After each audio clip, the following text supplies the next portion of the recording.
Bem-vindos! Eu sou Michele Queiroz, professora da Fundação Dom Cabral. Hoje a gente inicia uma série de reflexões sobre a gestão do terceiro setor no contexto da pandemia que estamos vivendo. Em especial, o conteúdo que eu trago vai tratar da mobilização de recursos, de como a gente repensa as nossas estratégias, não como uma mobilização pensada num fim em si mesmo, mas em um meio para que a gente possa sobreviver e ampliar a nossa capacidade de impacto social em um momento tão desafiador para a nossa sociedade. E para começar entendendo um pouco mais desse momento, eu separei aqui alguns dados para a gente olhar para essa realidade e interpretar um pouco do que ela quer nos dizer. Então, de um lado, nós temos uma pesquisa recentemente realizada pela Rede do Bem, que mostra um pouco do que está por trás do terceiro setor nesse momento. Então, nós temos aí quase 70% das organizações registrando queda nas suas receitas, superior a 50%. Nós temos mais de 80% percebendo um risco real de que, se a pandemia durar muito tempo, elas não consigam sobreviver, elas tenham que ter, talvez, reduções importantes e substanciais em suas atividades. E quase 90% registrando uma piora nas condições que os seus públicos beneficiários, que as famílias que atendem, vivem no cotidiano. Então, sem sombra de dúvida, é um cenário que merece a nossa atenção, que merece a capacidade da gente se articular, da gente pensar junto em soluções, da gente caminhar buscando uma trajetória de superação dos desafios. Mas mais do que olhar também para os problemas que estão postos, que estão batendo a nossa porta, a gente quer também enxergar as oportunidades que estão por trás desse cenário. Então, se a gente somar o volume de doações do primeiro mês da pandemia, a gente tem uma média superior ao volume de doações no ano em nosso país. Segundo dados da BCR, que é a Associação Brasileira de Captação de Recursos, a gente começou o mês de maio superando 4 bilhões em doações. Tivemos recordes de campanhas de investimento em todo o país, inclusive a maior doação da história de uma empresa para uma única causa foi feita nesse período. Então, por que a gente tem percebido, diante desse cenário, de tanta solidariedade, de tanta colaboração, de recordes de volumes doados, esse desafio mencionado anteriormente e dito por várias outras pessoas estudiosos na área?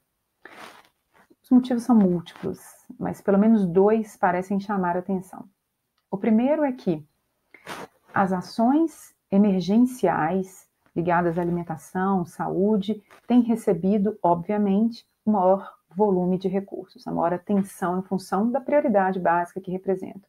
E nem todas as organizações atuam diretamente dentro dessas questões emergenciais como causa. E segundo é que essas doações não são apenas para organizações da sociedade civil, elas são para o poder público, elas são de empresas para indivíduos diretamente, elas vão para vários segmentos.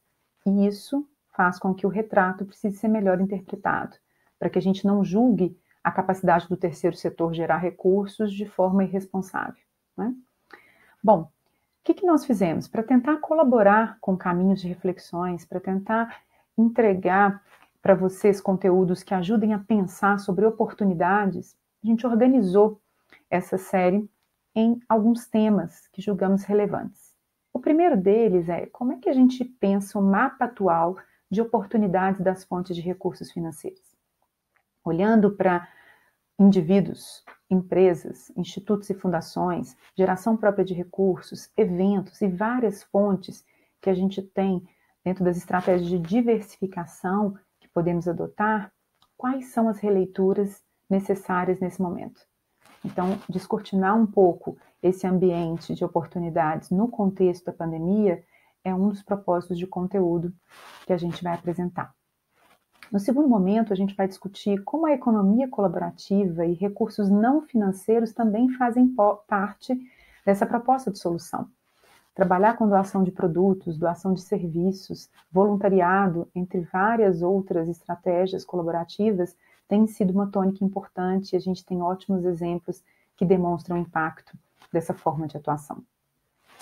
Depois a gente vai tratar um pouquinho de como a comunicação, se feita de forma assertiva, comunicando adequadamente o seu propósito, reforçando a sua presença digital em um ambiente onde o distanciamento, o isolamento fazem parte da trajetória nesse momento, pode contribuir, sim, para que a gente amplie as nossas chances de mobilização, tanto no curto quanto no médio prazo.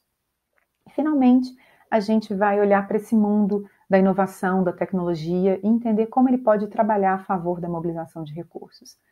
Um exemplo é como as lives que estão sendo usualmente feitas aí quase todos os dias já começaram a se transformar em uma estratégia de mobilização de recursos, com códigos de doação na própria tela, enfim, QR Codes. A gente tem aí uma inovação para o bem, uma inovação que pode ser utilizada como mecanismos de mobilização de recursos, e é um pouco disso que a gente vai tratar. Desde esse contexto tecnológico para a própria mudança no perfil de atividade, de atendimento daquela organização, até o impacto que isso traz para as fontes de recursos, para a mobilização.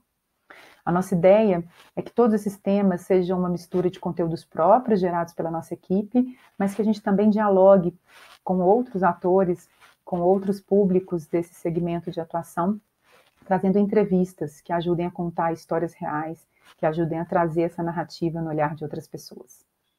Então, eu agradeço pela oportunidade de trabalhar nessa trajetória, convido vocês para assistirem os nossos conteúdos e gostaria de encerrar com essa mensagem da Fundação Dom Cabral, que traduz muito da essência dessa iniciativa. Não adianta para a gente ser só uma das melhores escolas de negócio do mundo. Para a Fundação Dom Cabral é importante estar entre as melhores escolas de negócio para o mundo. E é dentro desse sentimento, dentro dessa crença, que a gente convida vocês para essa trajetória. Espero que a gente se reveja em breve.